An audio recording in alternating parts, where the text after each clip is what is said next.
Descubrí. Crea. Aprender. Participar. Televisión más internet. www.encuentro.com.ar.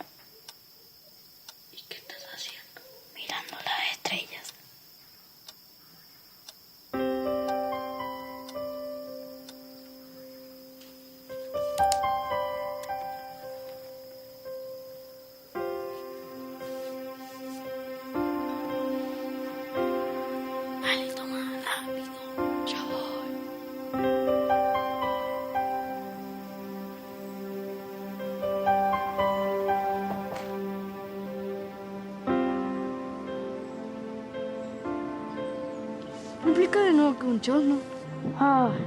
Después de bisabuelo viene tatarabuelo y después chosno. Entendí. Entonces vos sos el chosno. No, él es el chosno. ¿Qué? Después te explico.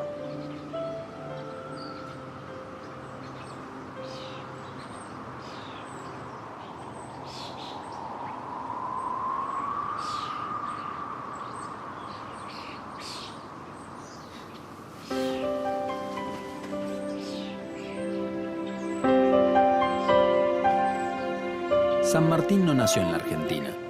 Nació en esta tierra, sí, pero que se llamaba Virreinato del Río de la Plata. Tampoco creció ni fue joven en la Argentina. Desde los 5 años estuvo lejos y se hizo hombre y soldado en los campos de batalla europeos, defendiendo España, que era un reino. Y envejeció también en Europa, lejos, en Francia. ¿Y cómo hizo un hombre que vivió tan poco tiempo en esta tierra para ser considerado más tarde el padre de la patria?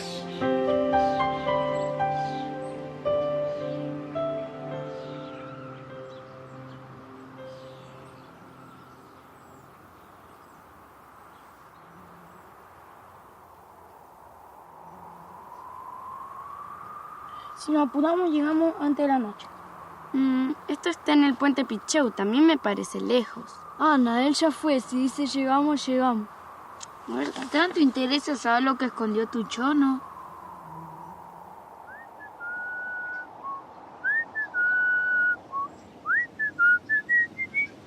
¿Qué silbas, Diego? La marcha de San Lorenzo. Feo asoma, ya sus rayos iluminan el histórico convento. Tras los muros. ¿Qué? ¿Tu chono era esclavo? Mi chono no, mi chosno. Después de bisabuelo viene tatarabuelo y después chosno. Mi chono fue esclavo. ¿Y sabes qué? ¿Conoces a San Martín? No te creo. Mentiroso. ¿De verdad? Sí. No. No lo defiendas. José Francisco de San Martín nace el 25 de febrero de 1778 en Yapeyú, un pueblo que había sido parte de una misión jesuítica ubicado en la actual provincia de Corrientes. Es hijo del militar español Juan de San Martín y de Gregoria Matorras. Cuando José tiene 5 años, su familia se marcha a España. A los 11, entra en la carrera militar y en la década de 1790 participa en distintas acciones bélicas. En 1808, el emperador francés Napoleón Bonaparte obliga al rey español Fernando VII a cederle el trono y se lo otorga a su hermano José Bonaparte. Los españoles resisten esa medida y combaten contra la invasión francesa. San Martín, para entonces capitán de caballería, tiene un papel destacado en la batalla de Bailén, la primera victoria importante de la resistencia española, por lo que es condecorado y ascendido a teniente coronel. Pero en 1810, Napoleón derrota seriamente al ejército español y conquista todo el territorio peninsular. San Martín, en colaboración con los ingleses, sigue luchando contra los franceses en Portugal. pero en 1811 decide abandonar esa guerra y trasladarse a América.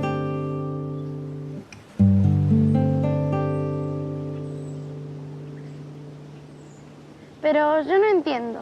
Si Tuchón no era esclavo, entonces era negro. Sí, era negro y esclavo. Diego, ¿se lo puedo explicar? No, yo se lo explico. Mi chorno se casó con una mestiza, hija de un indígena y un español. Y ahí nació mi tatarabuelo, que fue un sambo. Ahora no me acuerdo más de historia, no recuerdo bien qué me dijo mi papá, y acá estoy yo. Una carrera.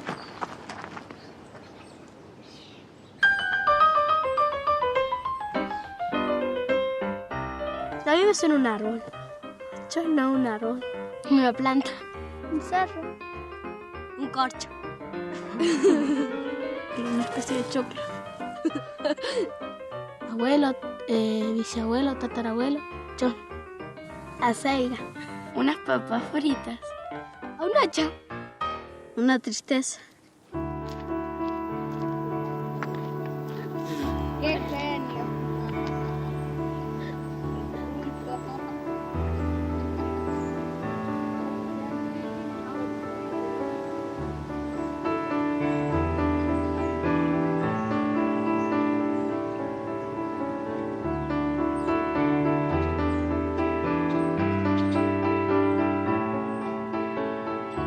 ¿Por qué San Martín regresa a América si casi no había vivido allí? Desde 1808, los americanos prestan un entusiasta apoyo a la resistencia contra Napoleón. A pesar de eso, siguen siendo tratados como inferiores, lo cual va generando enfrentamientos entre españoles y americanos. San Martín presencia esa tensión, lo cual afianza su identidad americana. También el contacto con los ingleses influye en su visión de los acontecimientos. En Inglaterra hay logias, es decir, clubes secretos, en los cuales americanos de distintas regiones conspiran para lograr la independencia de sus territorios del Imperio Español. Antes de viajar a América, San Martín pasa una corta temporada en Londres e ingresa en una de esas logias. Una segunda razón para volver es que en el Río de la Plata, donde hay pocos militares profesionales, un oficial destacado como él puede lograr una alta jerarquía. En España, en cambio, abundan los oficiales de carrera. El 9 de marzo de 1812, una fragata británica llega al puerto de Buenos Aires. José de San Martín viene en ella para ponerse al servicio de la Revolución rioplatense. Es muy bien recibido y se le encarga inmediatamente la formación de un regimiento de granaderos a caballo. Enseguida se relaciona con las familias más poderosas de Buenos Aires. En una tertulia en la residencia de una de ellas, los Escalada, conoce a Remedios, con quien se casa ese mismo año. Ella tiene 15 años y él 34, pero esa diferencia de edad es habitual en la época. Mi chorno fue esclavo de Remedio de Escalada. Sí, yo leí en un libro que cuando San Martín la vio se enamoró perdidamente de ella. El padre de Remedio le concede la mano a San Martín y dona a mi chorno para que lo acompañe a cruzar los Andes. ¡Qué romántico! ¡Ay, ella, qué romántico! La Logia Lautaro fue una sociedad secreta organizada con la misma lógica de las organizaciones masónicas en Europa, que arriba al puerto de Buenos Aires a comienzos de 1812 y que tiene como principal objetivo declarar la independencia ya no solo en el Río de la Plata, sino a escala hispanoamericana, y básicamente sostener a través de las armas el cambio de esta condición jurídica que significaba declarar la independencia. San Martín pertenecía a la logia y llega junto con el jefe de esta logia Lautaro, que es Alvear, en marzo de 1812, y allí coinciden con los objetivos e intereses de un grupo que es el grupo más radical, que se conforma luego de la Revolución, seguidores de Moreno, que ya estaba muerto a esta altura, pero que ahora dirigidos por Monteagudo, habían formado en el verano de 1812 la Sociedad Patriótica.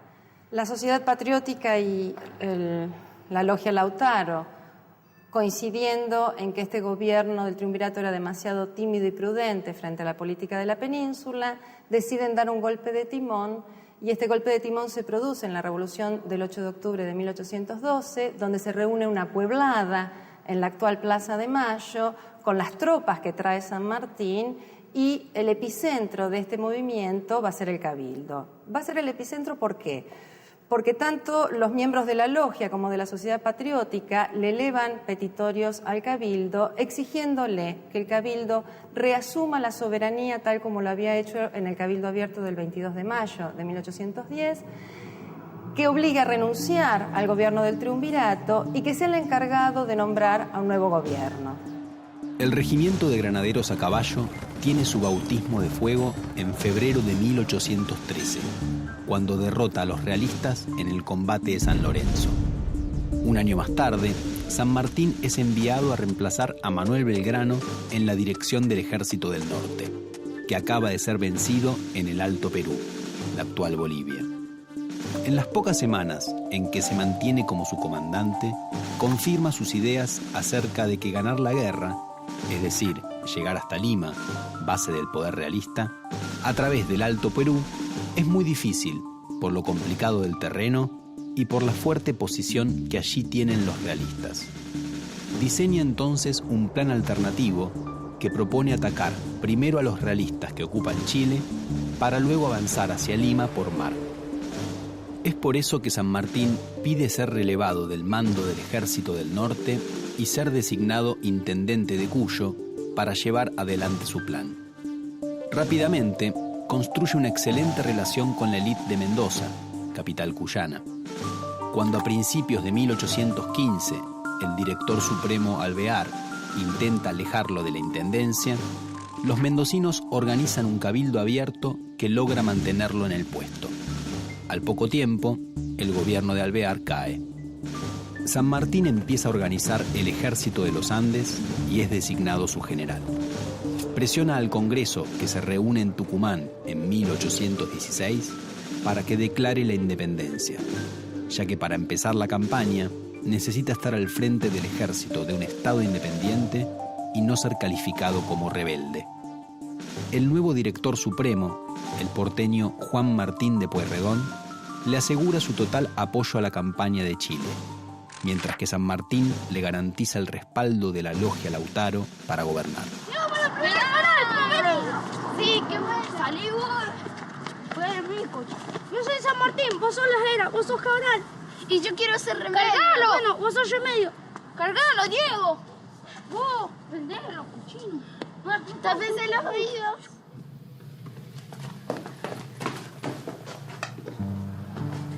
¡Wow! Miren los trajes. ¡Vamos a probarlo!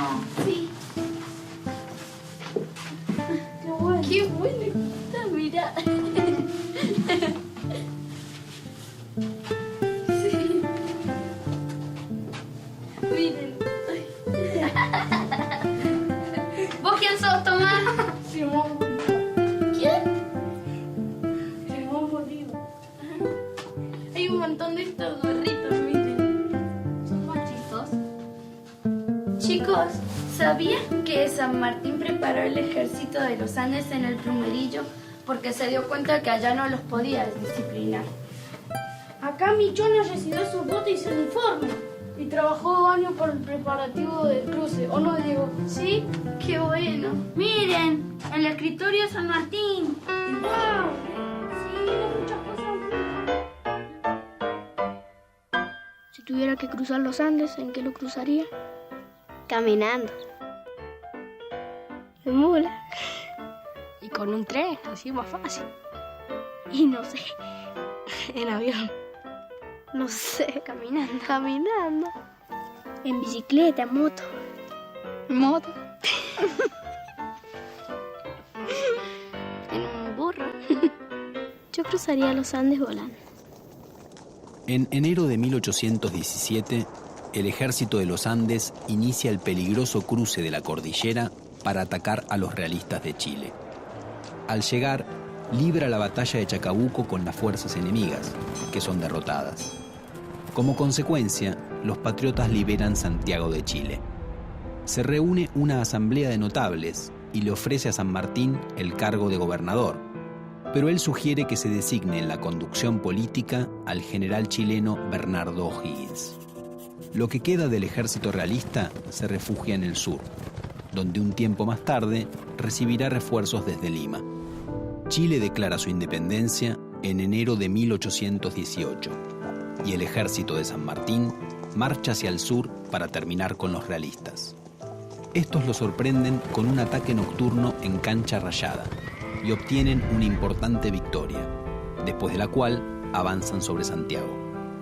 A 2 semanas de la derrota, San Martín decide combatirlos frente a la capital chilena y el 5 de abril de 1818 consigue un triunfo total en Maipú. La batalla reafirma la independencia de Chile, pero la idea de los patriotas es que la independencia americana no está garantizada hasta conseguir derrotar el último foco de gobierno español en el continente, Perú.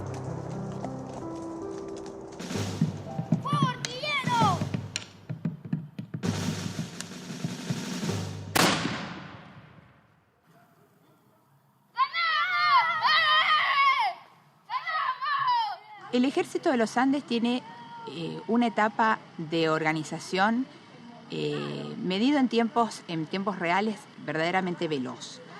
Eso dependió de una estrategia política liderada por San Martín y apoyada por el gobierno central en Buenos Aires, el gobierno revolucionario, que generó en poco tiempo una movilización de personas y de recursos realmente importante.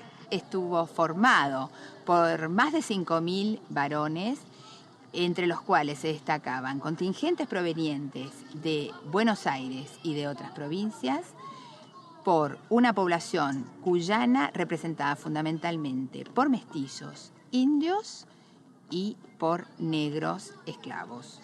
La imagen de ese cruce y de ese arribo al Valle Central chileno es prácticamente como un juego de ópera, ¿no? En donde diferentes falanges o regimientos van convergiendo en un punto después de llevar a cabo una estrategia, diríamos, de confusión sobre todo para los generales y el ejército realista que estaba, ¿no es cierto?, del otro lado de la cordillera, que tenían conocimiento que se estaba armando un ejército en Cuyo. Esto no era desconocido por las autoridades realistas en Chile. Lo que ocurre es que hubo toda una estrategia de distracción que pensaban que iban a pasar por el sur, cuando en realidad fue un efecto envolvente. Entonces, cuando el ejército realista se encuentra frente a esa agresión, diríamos esa campaña que realmente era ofensiva, ya tenía muy pocas chances de poder movilizarse para otro lado. Entonces, en la cuesta de Chacabuco se produce el enfrentamiento que da el éxito al ejército patriota. Saquen. ¿Y para qué es esto? Ustedes saquen. Bueno, los que tienen palos largos, que son los oficiales, comerán carne salada. Los que tienen palos cortos, que son los soldados, comerán galletitas de semona. Oh. Mateo, ¿puedo ir a buscar agua? ¿Por qué siempre yo?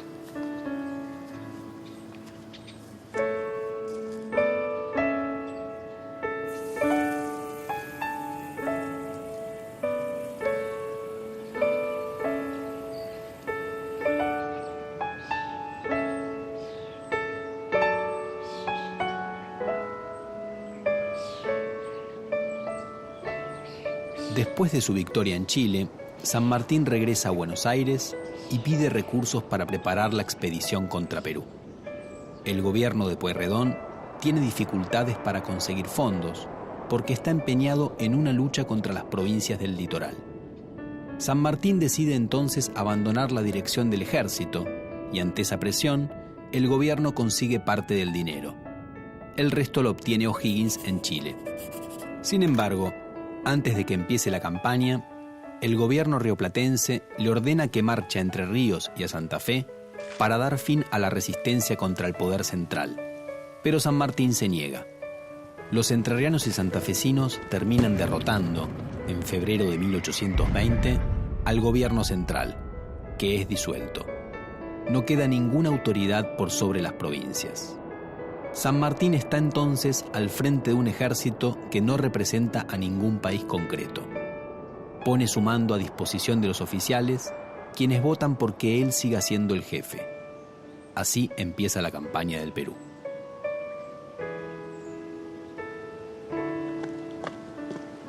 ¿Qué ¿Qué te pasa, Mateo?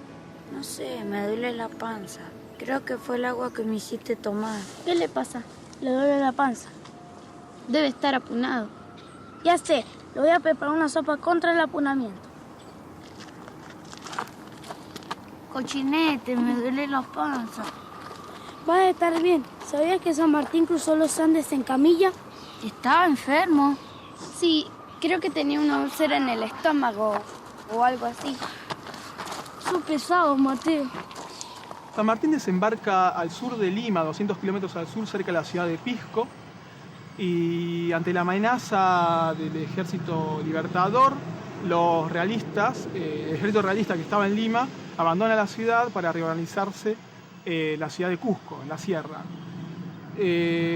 La ciudad de Lima queda desprotegida, no hay fuerza militar, y los vecinos más encumbrados empiezan a temer los saqueos de los sectores populares, ¿no? Los negros, mulatos, los indios de la ciudad.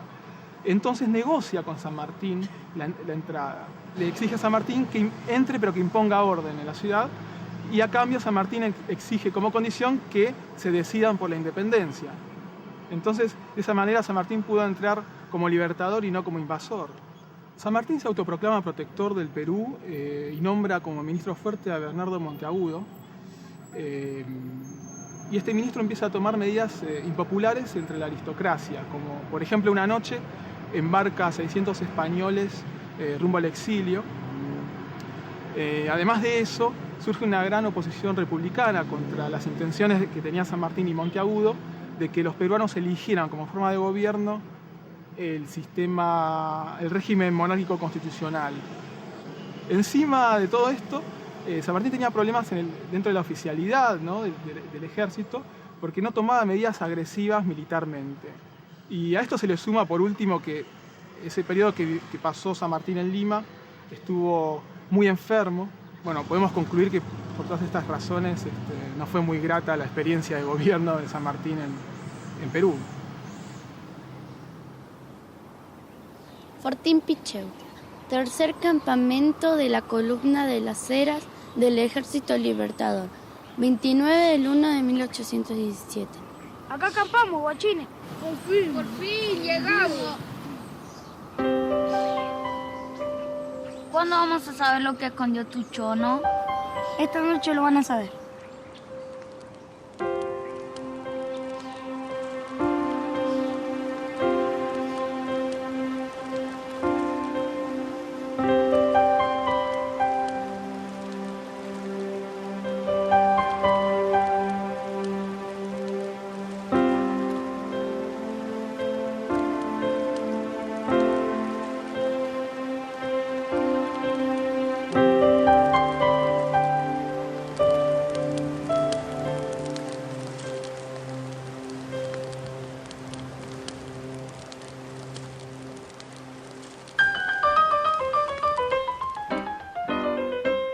Remedios, ¿te querés casar conmigo?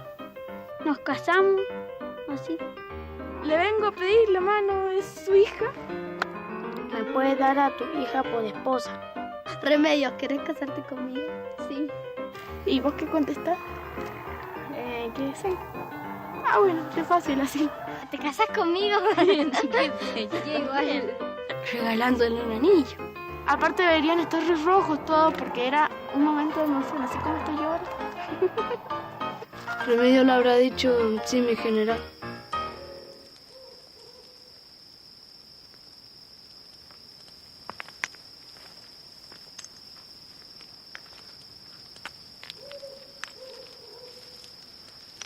En este pozo están las cartas que escribió mi chosno. ¿Y las escribía cuando estaba con San Martín? ¿Sí? ¿Qué? ¿Tu chosno sabía escribir? Sí, Remedios le enseñó un poco. ¿Que hay algo?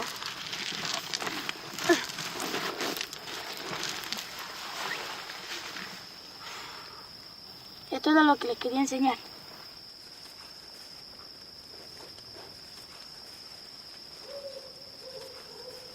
Tantos años que está re sucio.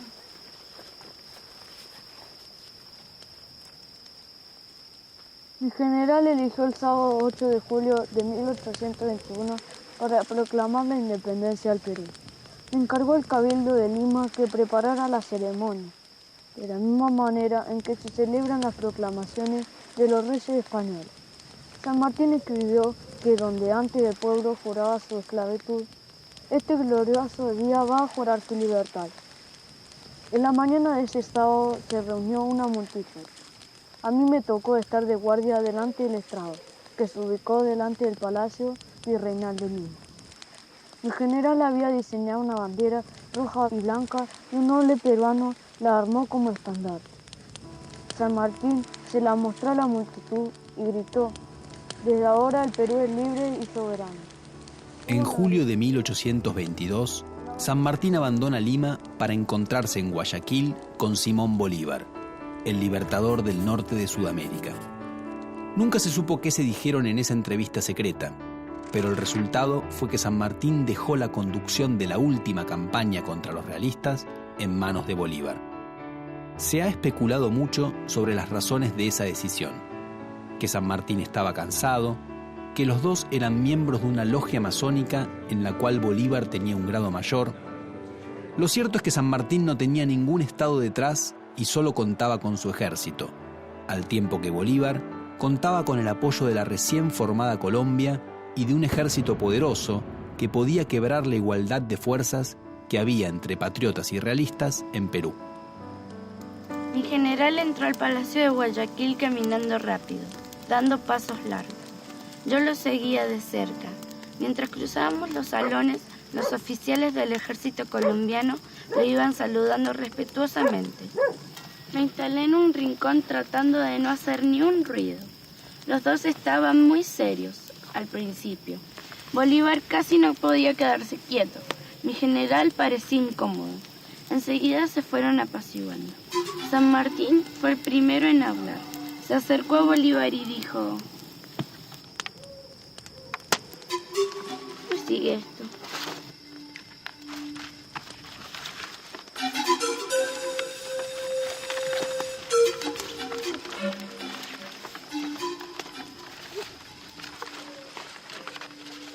Diego, ¿dónde sigue la carta? ¿Dónde sigue? Dale, Diego. ¿Dónde sigue? Claro que no está. Si a mí me pasó lo mismo.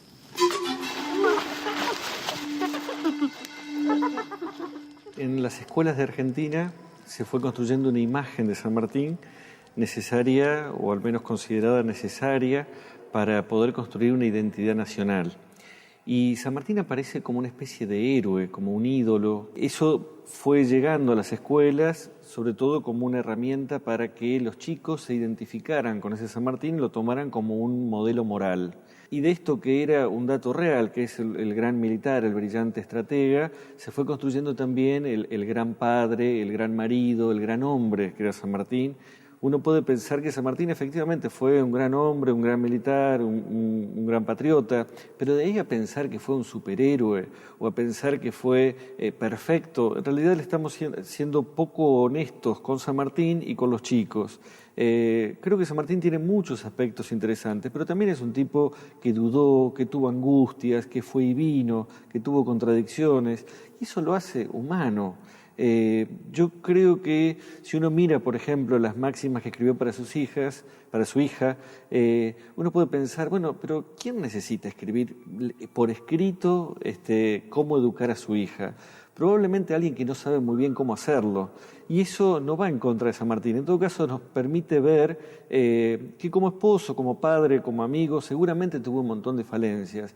También la imagen de un superhéroe nos lleva a pensar que tiene que haber una persona buena que venga a salvarnos, porque fue esa persona buena la que hizo grande el país. Al país lo hicieron grandes un montón de personas, muchas de ellas sin nombre ni apellido, ¿no? A veces se dice que junto con San Martín luchaban los negros, los pobres, los gauchos, las mujeres. Fíjate que no tienen nombre, porque son personajes colectivos. Y también muchos de esos personajes colectivos pueden servir como ejemplo para mirar cómo entregarse a una causa, a una idea, a un objetivo en común. Y creo que San Martín, si estuviera presente, podría mirar hacia atrás y decir: lo más fuerte que hicimos fue aunar estas voluntades en un proyecto colectivo. En 1824, San Martín vuelve a Mendoza y pide permiso para regresar a Buenos Aires, donde su esposa Remedios está muy enferma. Bernardino Rivadavia, el ministro de gobierno de esa provincia, no se lo permite. El partido que gobierna Buenos Aires es hostil a San Martín, porque este se negó a luchar contra Santa Fe y Entre Ríos unos años antes. Cuando finalmente el general puede entrar en la ciudad, Remedios ya ha muerto. San Martín se reúne con su hija Mercedes, a quien apenas conoce, y se marcha con ella a Europa. Cuando el grupo de Rivadavia cae en desgracia, San Martín vuelve al Río de la Plata. Al llegar se encuentra con que su antiguo subalterno, el general Juan Lavalle, ha fusilado al gobernador de Buenos Aires, Manuel Dorrego. Lavalle le ofrece la gobernación, pero San Martín se niega a ingresar en las luchas civiles y retorna a Francia. Se instala en una casa en un suburbio de París, Granbourg. Una vez más, querrá volver a América, cuando en 1845 ofrece sus servicios de anciano general contra el bloqueo anglo-francés a Buenos Aires. Muere tiempo más tarde en Boulogne-sur-Mer, el 17 de agosto de 1850.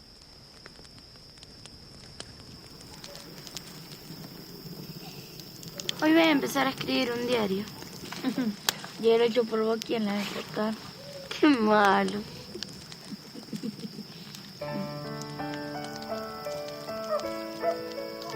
Tu chono era un genio, Diego.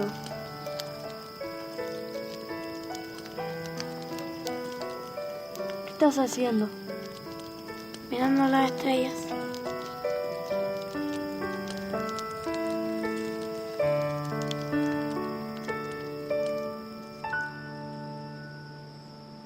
Cuando decimos que San Martín cruzó los Andes, no decimos que lo hizo solo.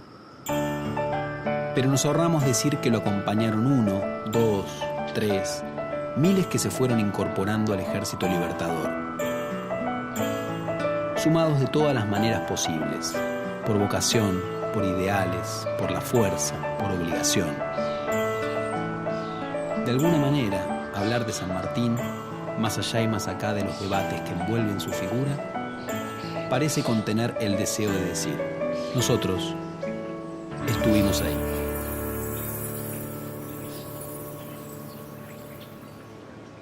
Chao, cochinete. Chao, tomaticán. Chao. Chao, Ana. Chao. Nos vemos mañana en la escuela.